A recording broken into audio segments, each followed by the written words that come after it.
नमस्कार, आप देख रहे हैं आज तक। आपके साथ मैं हूं सईद अंसारी। उत्तर प्रदेश में 7वें और अंतिम दौर के लिए चुनाव प्रचार थम चुका है। 8 तारीख को अंतिम चरण के लिए 40 सीटों पर वोट डाले जाएंगे।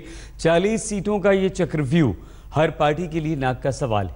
अखिलेश राहुल ने रोड शो से लेकर रैलियों में अपनी ताकत झोंकी तो प्रधानमंत्री नरेंद्र मोदी ने पूरे 3 दिन काशी के नाम कर दिए। 40 सीटों के लिए 40 घंटे का कठोर परिश्रम किया। आइए आपको दिखाते हैं। आज यानी अंतिम दिन नरेंद्र मोदी ने आश्रम से लेकर शास्त्री जी की यादों तक की सफर किया और उन यादों तक का सहारा लिया।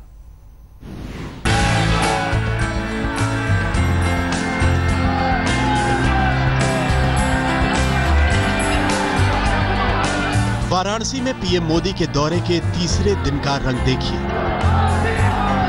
कहां दिल्ली में सरकारी कार्यक्रमों की आपाधापी और कहां बनारस की गलियों का अलमस्त अंदाज।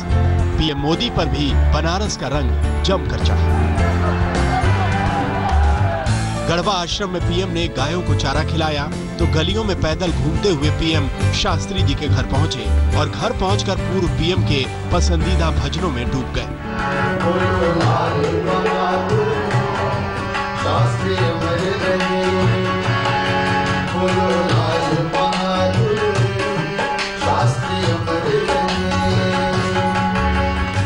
सोमवार सुबह जब पीएम गेस्ट हाउस से आश्रम के लिए निकले तो बिल्कुल अलग अंदाज में थे। गाड़ी का खुला दरवाजा और पायदान पर खड़े पीएम मोदी ने हाथ हिलाकर सड़क के दोनों ओर खड़े दर्शकों का अभिवादन करते हुए गढ़वा आश्रम पहुंचे। जितना शानदार पीएम का काफिला था, आश्रम पहुंचकर उतना ही शानदार उनका स्वागत हुआ। गढ़वा आश्रम से आशीर्वाद लेकर पीएम मोदी ने पूर्व प्रधानमंत्री शास्त्री जी के घर का रुख किया। रामनगर की गलियों में घूमते हुए पीएम मोदी का काफिला पहले लाल बहादुर शास्त्री चौक पहुंचा, जहां पीएम मोदी ने शास्त्री जी की प्रतिमा पर फूल चढ़ाए।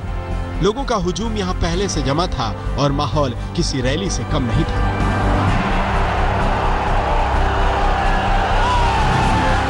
लोगों का अभिवादन करते हुए पीएम मोदी यहां से पैदल ही निकले और गलियों से गुजरते हुए शास्त्री जी के घर पहुंचे,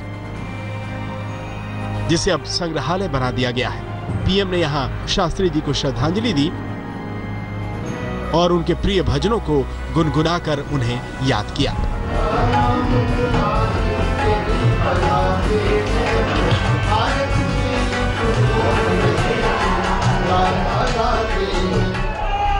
शास्त्री जी के परिजनों ने पीएम मोदी को तस्वीरें और किताबें भेंट की। पीएम ने विजिटर डायरी में ये संदेश लिखा। जिस भूमि पर भारत माँ के लाल ने संस्कार सीखा, उसे लेकर माँ भारती के लिए खप गया। उस भूमि को प्रणाम करने का सौभाग्य मिला। करीब 20 मिनट बिताने के बाद पीएम मोदी ने शास्त्री जी के परिवार से विदा ली। प्रधानमंत्री नरेंद्र मोदी लाल बहादुर शास्त्री के इस पैतृक निवास में, जिसको म्यूजियम में तब्दील किया जा चुका है, यहाँ पर करीब आधे घंटे रहे। उन्होंने भजन सुनी। जो शास्त्री जी का चित्र है उसको माल्यार्पण किया। पूरे घर को उन्होंने देखा, जिसको म्यूजियम में बदला जा चुका है। हमारे साथ हैं शास्त्री जी के परिवार के लोग जो इस वक्त मौजूद थे प्रधानमंत्री जब यहाँ पर आए। मैडम, आप सबसे छोटी पुत्र वधू हैं। जी। नीरा शास्त्री। नीरा, तो मुझे ये बताइए नीरा जी कि प्रधानमंत्री जब आए उसके बाद क्या क्या किया उन्होंने? प्रधानमंत्री जी आए यहाँ पर, उन्होंने सबसे पहले पुष्प अर्पण किए बाबूजी को और प्रणाम करके बाबूजी को, उसके बाद उनका स्वागत किया मैंने शॉल उड़ा करके। शास्त्री जी का घर वाराणसी कैंट विधानसभा क्षेत्र में आता है, जहां से बीजेपी उम्मीदवार सौरभ श्रीवास्तव की टक्कर कांग्रेस के प्रत्याशी अनिल श्रीवास्तव से है। इस इलाके में कायस्थ वोटरों की निर्णायक भूमिका है, लिहाजा पीएम ने लाल बहादुर शास्त्री को श्रद्धांजलि के साथ साथ कायस्थ समुदाय को भी साफ संदेश दे दिया। वाराणसी से बालकृष्ण के साथ कुमार अभिषेक, आज तक। पिछले 3 दिनों से वाराणसी मोदीमय है। प्रधानमंत्री नरेंद्र मोदी वाराणसी की सड़कों गलियों से गुजरते हुए जनता से संवाद कर रहे हैं, बीच बीच में रैलियां भी कर रहे हैं। समाजवादी कांग्रेस गठबंधन पर आरोप भी लगा रहे हैं, लेकिन सवाल ये भी उठ रहा है कि वाराणसी पर नरेंद्र मोदी के 3 दिन के पीछे बेचैनी कैसी है।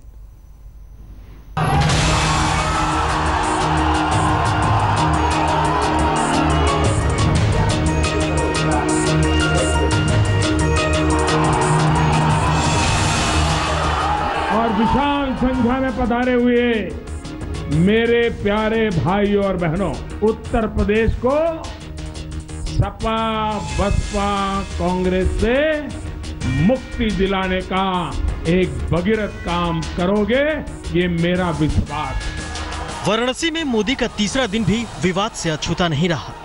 मोदी तीसरे दिन गढ़वा आश्रम गए, जहां से कई अच्छी तस्वीरें आई। गढ़वा आश्रम में मोदी का भव्य स्वागत हुआ। आश्रम के पुजारियों ने रुद्राक्ष की माला पहनाई। प्रधानमंत्री ने अपने हाथ से गाय को हरा चारा खिलाया। लेकिन विरोधियों को मालूम है कि मोदी यहाँ क्यों आए हैं, इसलिए इस आध्यात्मिक दौरे पर भी विपक्ष की तरफ से सवाल उठा। 4 दिन में मोदी जी ने 4 बार रीटेक लिया है बनारस में। 2 दिन पहले रोड शो हुआ, उससे बात नहीं बनी। फिर कल रोड शो हुआ, उससे बात नहीं बनी। आज सुना है मोदी जी पैदल जा रहे हैं और गाय को भी चारा खिला दिया उन्होंने। मगर काशी करवट ले चुकी है। क्रिश्चियानी बिल्ली अब खंबा नोचे। और काम कम और बातें अधिक करते रहने वाले आचरण का ही परिणाम है कि जनता ने अब इन्हें सड़कों व गली कूचों आदि की धूल चाटने पर भी यहाँ मजबूर कर दिया है। और इस दौरान जो बातें कही जा रही हैं वे न केवल हवा ही हैं, बल्कि जनता की आंखों में धूल झोंकने वाली भी है। यह आश्रम पूर्वांचल में ध्यान और भक्ति का बड़ा केंद्र है। गुरु शरणानंद इस आश्रम के प्रमुख हैं। करीब 1 करोड़ अनुयायी इस आश्रम से जुड़े हैं, जिनमें ज्यादातर पिछड़े और दलित समाज से हैं। अनुयायियों में यादवों की भी बड़ी तादाद है, जो समाजवादी पार्टी का वोट बैंक माना जाता है। बिहार में यादवों के नेता लालू यादव भी आज यूपी में थे।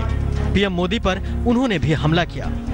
बिल्कुल एकदम नर्वस हो गए हैं, नर्वस हो गए। 4 दिन से यहाँ गली नली जैसे नुक्कड़ मीटिंग, ये प्रधानमंत्री आज तक इस तरह का नहीं देखा गया और काफी चार्ज है।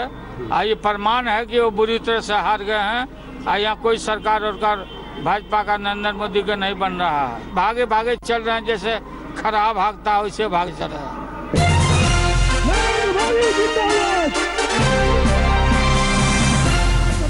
ये यूपी के चुनाव में कड़े मुकाबले का सबूत है, जिसमें तमाम पार्टियां जातिगत नजरिए से वोटरों पर डोरे डालने की कोशिश कर रही है। वाराणसी की 8 सीटों पर भी जातिगत समीकरणों का पेंच तमाम दलों को परेशान कर रहा है। पीएम मोदी बीजेपी का माहौल बनाने में लगे हैं, इसलिए केंद्रीय मंत्रिमंडल की जिम्मेदारियों को फिलहाल पीछे छोड़कर वो 3 दिनों से वाराणसी में डटे रहे। अब तो प्रधानमंत्री बनारस में रुके हुए हैं। पहले तो विदेश बहुत जाते थे, अब दिल्ली भी नहीं अच्छा लग रहा, अब तो बनारस में रुके हुए हैं। और आप तो जान गए होंगे कि साइकिल ने ऐसा फंसाया है कि प्रधानमंत्री 3 दिन से बनारस में हैं। अखिलेश की बेचैनी की वजह समझ से परे नहीं है। मोदी का वाराणसी में 3 दिनों तक रुकना बाजी पलटने वाली रणनीति साबित हो सकती है। वैसे सवाल मोदी की साख का भी है, क्योंकि वाराणसी की 8 में से 3 सीटें बीजेपी के पास है। कुमार अभिषेक, वाराणसी, आज तक। उत्तर प्रदेश में अंतिम दौर के प्रचार के आखिरी दिन बाजी मारने की मारामारी मची। रोड शो का जवाब रोड शो से देने के बाद आज अखिलेश यादव ने पूर्वांचल में 7 रैलियां की। राहुल गांधी ने भी 3 रैलियां की। दोनों के निशाने पर सिर्फ और सिर्फ नरेंद्र मोदी थे।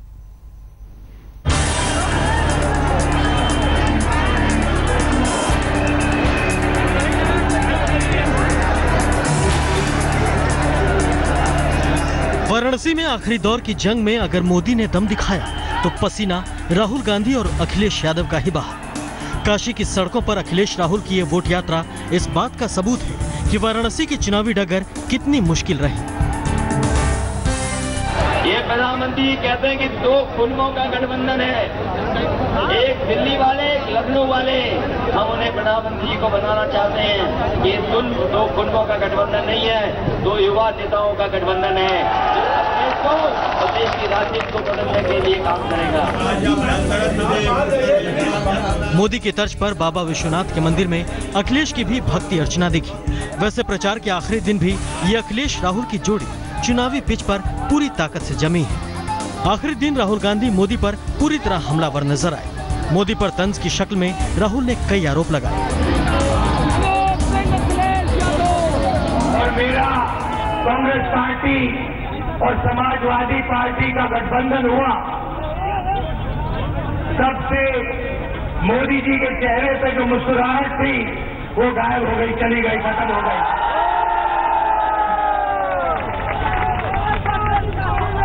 बनारस में हमने रोड शो किया, तब से मोदी जी वहां पे फायर करने की कोशिश कर रहे हैं। 3 बार फायर करने की कोशिश की, 3 बार मिसफायर हुआ। प्रचार के आखिरी दिन राहुल गांधी ने पूर्वांचल में 3 रैलियां की। अखिलेश ने भी आखिरी दिन पूरी ताकत झोंकी। अखिलेश ने एक के बाद एक 7 रैलियां कर हवा का रुख गठबंधन की तरफ मोड़ने की कोशिश की। और सुना है, आपने भी अखबार में पढ़ लिया होगा, अब उनका दिल्ली में दिल कम लग रहा है और यूपी में ज्यादा है। हमने तो एक दिन कहा कि बहुत दिल नहीं लग रहा आपका दिल्ली में, तो हमसे कुर्सी का अदला बदली कर लो। कायदे से आज सुबह राहुल और अखिलेश को वाराणसी में साझा प्रेस कॉन्फ्रेंस करना था, लेकिन कांग्रेस का आरोप है कि उनके उपाध्यक्ष के हेलीकॉप्टर को वाराणसी में लैंड करने की इजाजत नहीं दी गई।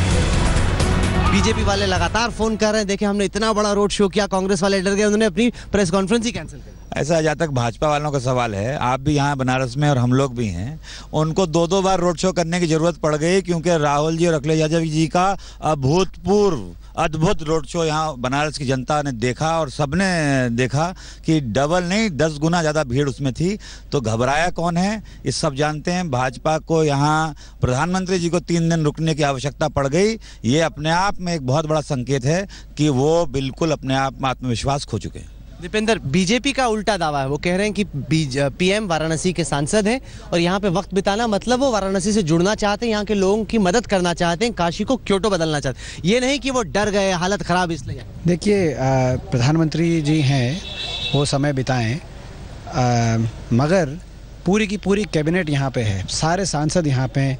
क्या उत्तर प्रदेश चुनाव में कोई और जिला जनपद कोई ऐसा था जहां भारतीय जनता पार्टी के सभी सांसद मंत्री एक साथ इस तरीके से कैंप करे थे? तो ये एक सवाल, सही बात कह रहे हैं जितिन जी, कहीं ना कहीं भारतीय जनता पार्टी का जो आत्मविश्वास है वाराणसी को लेके, वो ठीक नहीं है।